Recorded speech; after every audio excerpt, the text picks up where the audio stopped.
My name's Lexi and I'm a physical therapist at Granite, and this video is going to talk about nerve glides.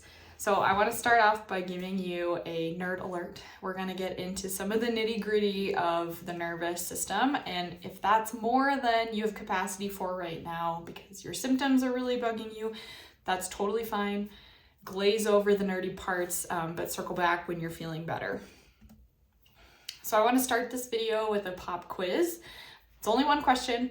How many miles of nerves are in the human body? So take a second, think over your answer. It may surprise you that there are over 45 miles of nerves in the human body. So when we talk about the intensity of nerve pain and how bad it can be, it adds up. This is an extensive, extremely powerful electrical system that drives all of our function and movement in the body. So it is not surprising that nerve symptoms are so intense. A bonus fun fact is the fastest nerve impulse has been measured at 265 miles per hour. So this is a really cool, important system, but it's also one that can be very sensitized. Nerves function like a slinky in a garden hose. So the nerve that goes all the way down to the tip of my finger has to be able to move through my shoulder, through my elbow, my wrist, all the way through my hand. So it's like that slinky sliding back and forth within the confines of that garden hose. We're going to tap into this aspect of nerves when we talk about neural dynamics. So nerves have three needs, that is space, movement, and blood flow. When we talk about space, I mean the gaps between our spine, between the vertebrae in our backs, where those nerves come out of the spinal cord. Bracing and stacking the spine is a really nice way to give those nerves a little bit more room. You can check out our bracing and abdominals videos on our GSM channel to learn more about that. Another way to introduce space is with the Jefferson curl, letting each segment of the spine slowly round moving forward and then letting them slowly straighten on the way back up. I've seen examples where people can stand on a step and reach way below them with a Jefferson curl, and I don't know about you, but I definitely do not have the mobility to do that, which is totally fine. You can move through whatever range is available to you. So the second need of nerves is movement. This is a great opportunity to check out our neural dynamics videos on the GSM channel. This will give you several different examples. The first of which is going to be our good friend, the Jefferson curl that we just talked about for giving those nerves some space. This movement also does a really nice job of adding tension and then relaxation through the entire nervous system, all the way from our spinal cord coming out of our brain to the tips of our fingers and our toes. So Jefferson curl, Jefferson curl, Jefferson curl. You also can find a bunch of different specific nerve glides for different areas of the body in that neural dynamics sheet. So pick the one that's most specific to you. Another example is going to be a hip hinge or a good morning. This is a great opportunity to combine the bracing that we talked about related to space as well as movement through your body.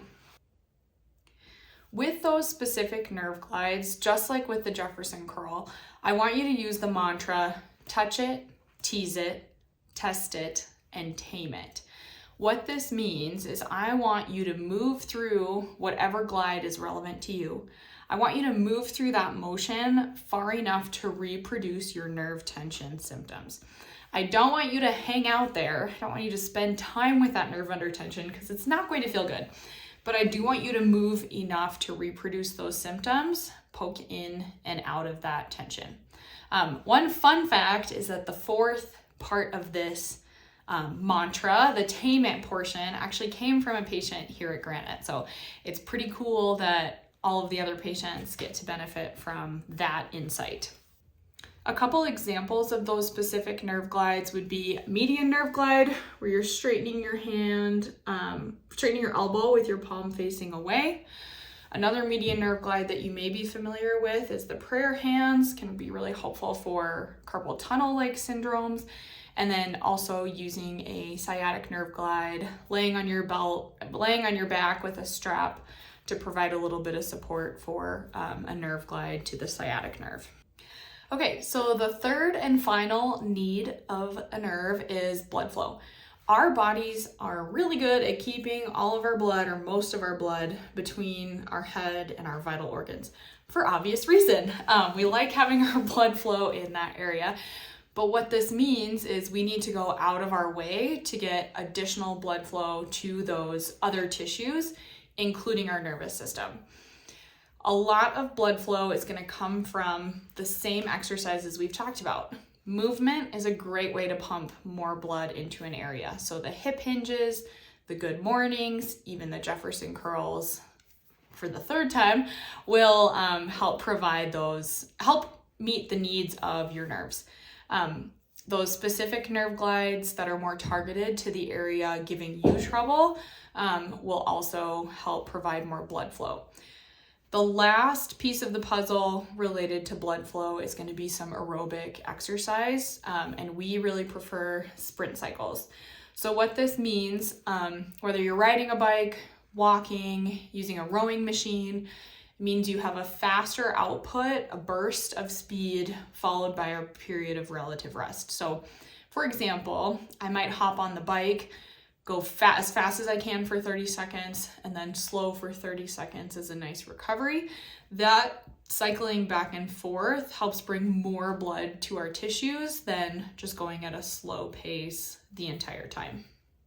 Okay, so to tie all of this together, I'm going to give you an example of a nerve bath. This workout is an EMOM workout, which stands for every minute on the minute. Minute 1 is going to be completing 3 Jefferson curls. That's not going to take you the full 60 seconds. So whatever time is remaining in minute 1, you can use to rest, okay? Minute 2 is going to be 3 repetitions of the nerve glide of your choice. Same thing. Any leftover time you can use to rest and transition into the next minute's exercise. The third minute is going to be that sprint cycling that we talked about. So hopping on a bike, a rowing machine, whatever is available to you. This could also include going for a brisk walk. That often works really well, especially if you're doing this in the middle of your day. So those are the 3 1-minute EMOMs. You're going to complete 3 to 5 rounds of this, depending on how much time's available to you. But completing a 3-minute EMOM 3 times only takes 9 minutes, and completing it all 5 times just takes 15. So pretty doable to fit into your day. The goal is to complete this nerve bath once a day. And then I also want you to complete that specific nerve glide of your choice hourly.